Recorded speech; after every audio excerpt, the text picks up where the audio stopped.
नमस्कार। आज हम एक ऑनलाइन मार्केट एनालिसिस को डिकोड करने वाले हैं। इसमें ना 25 फरवरी के लिए एक बड़ा ही स्पेसिफिक ट्रेडिंग प्लान दिया गया है।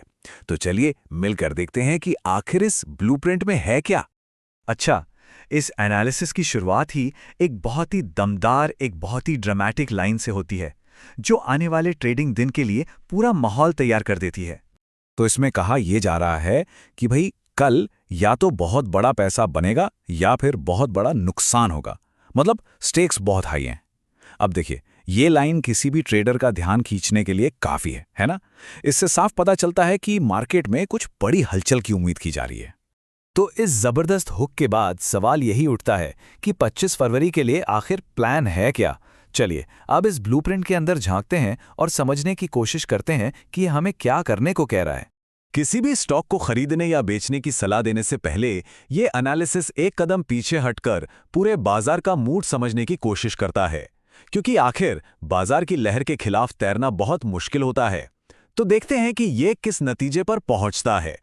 इस एनालिसिस के मुताबिक बाजार को लेकर थोड़ा सावधान रहने की जरूरत है और इसके पीछे 3 बड़ी वजहें बताई गई हैं। पहली, आईटी सेक्टर में भारी गिरावट देखने को मिल रही है।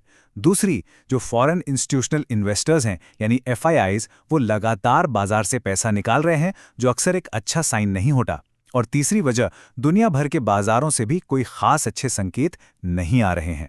तो अगर इन तीनों पॉइंट्स को एक साथ देखें तो ये एनालिसिस इस नतीजे पर पहुंचता है कि बाजार या तो बहुत वॉलेटाइल रहेगा, मतलब बहुत उतार चढ़ाव वाला, या फिर थोड़ी मंदी की तरफ झुका रहेगा।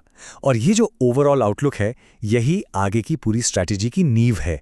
तो सवाल ये है कि अगर बाजार का मूड ठीक नहीं है तो फिर पैसा कैसे बनाया जाए? यहीं पर इस एनालिसिस की मेन स्ट्रैटेजी सामने आती है, जिसे कहते हैं सेक्टर रोटेशन। इसका सीधा सा मतलब है ये अंदाजा लगाना कि पैसा किन सेक्टर्स से निकलकर किन सेक्टर्स में जाने वाला है।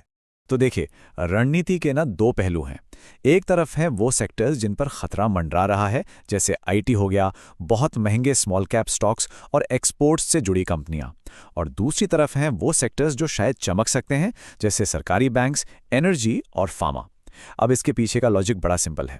जब भी मार्केट में थोड़ा डर का माहौल बनता है ना, तो इन्वेस्टर्स अक्सर आईटी जैसे रिस्की सेक्टर से पैसा निकालते हैं और उसे बैंक्स और एनर्जी जैसे सेफ, मतलब ज्यादा स्थिर माने जाने वाले सेक्टर्स में डाल देते हैं। तो इस बड़ी तस्वीर को दिमाग में रखते हुए अब हम उन खास स्टॉक्स पर आते हैं जिन्हें इस एनालिसिस में अपनी वॉच लिस्ट पर रखने के लिए कहा गया है। यहाँ खरीदने और बेचने दोनों के लिए स्टॉक्स की एक क्लियर लिस्ट दी गई है। खरीदने की लिस्ट में है एसबीआई, एनटीपीसी, पावर ग्रिड और सन फार्मा, जो कि पीएसयू बैंक, एनर्जी और फार्मा सेक्टर से हैं। वहीं बेचने यानी शॉर्ट करने की लिस्ट में है इन्फोसिस, टीसीएस और विप्रो, जो आईटी सेक्टर के बड़े नाम हैं। तो ये सीधे सीधे सेक्टर रोटेशन की स्ट्रैटेजी पर ही बेस्ड है। लेकिन सिर्फ ये जानना काफी नहीं है कि क्या खरीदना है या क्या बेचना है। एनालिसिस इस बात पर जोर देता है कि इन ट्रेड्स को करने के लिए कुछ साफ सुथरे नियम भी होने चाहिए। पहला और सबसे जरूरी नियम है रिस्क मैनेजमेंट का। सुझाव यह है कि किसी भी एक ट्रेड पर 1% का स्टॉप लॉस जरूर लगाया जाए। मतलब अगर ट्रेड आपके खिलाफ जाता है तो आपका नुकसान 1% पर ही रुक जाएगा। यह बड़े नुकसान से बचने का एक स्मार्ट तरीका है। और दूसरी तरफ प्रॉफिट का टारगेट 2% रखने का सुझाव है। तो यहां आइडिया यह है कि जो संभावित इनाम है यानी प्रॉफिट, वो उठाए गए जोखिम से 2 गुना होना चाहिए। इसे ही तो 1:2 का रिस्क रिवॉर्ड रेशियो कहते हैं। अच्छा, ये एनालिसिस ऑप्शंस ट्रेडर्स के लिए भी कुछ खास निफ्टी लेवल्स बताता है।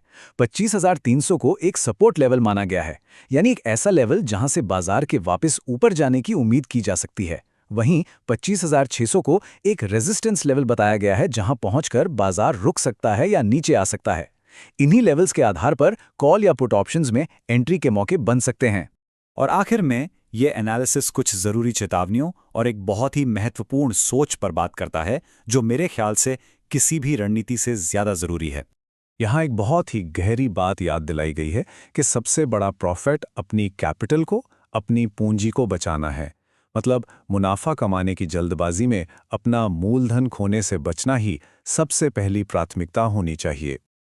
और हाँ, एक बहुत जरूरी बात, ये सारी जानकारी सिर्फ और सिर्फ एजुकेशनल और इंफॉर्मेशनल मकसद के लिए है। इसे किसी भी तरह की फाइनेंशियल एडवाइस बिल्कुल ना समझें।